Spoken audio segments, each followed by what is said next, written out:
Okay, guys, here's the news for today. Thank you for being a little late. 5, 4, 3. Hello, everybody. As Iraqi special forces have now punched their way through the front line of Mosul city limit from the east, the focus now turns to the street-by-street, house-by-house urban warfare. And for the Allied forces, the protection of the city's population. Right now, at this hour, the offensive has stopped. As they assess the situation within the city, new reports of mass killings and forced relocations carried out by Islamic State are surfacing, and with Iraqi troops now within the city itself, the inevitability of civilian casualties mounts.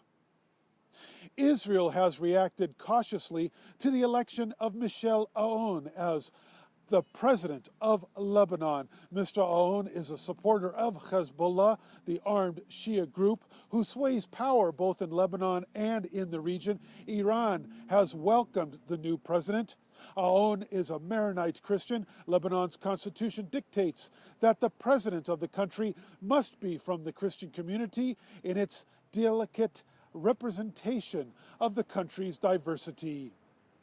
Here in Jerusalem, down at the Wailing Wall this morning, there were unprecedented clashes between the holy site's security forces and hundreds of reformed and conservative protesters that have gathered here from around the world, led by prominent rabbis. They are upset at the lack of action by the Israeli government in its failure to create an egalitarian prayer space at the wall, which is controlled by Israel's ultra-Orthodox community. Pushing, shoving, and some fistfights broke out as the protesters carried in Torah scrolls against the site's regulations. Israel's Supreme Court has said that the area must be created for the conservative and reformed movements, but Prime Minister Bibi Netanyahu has been stonewalling any changes.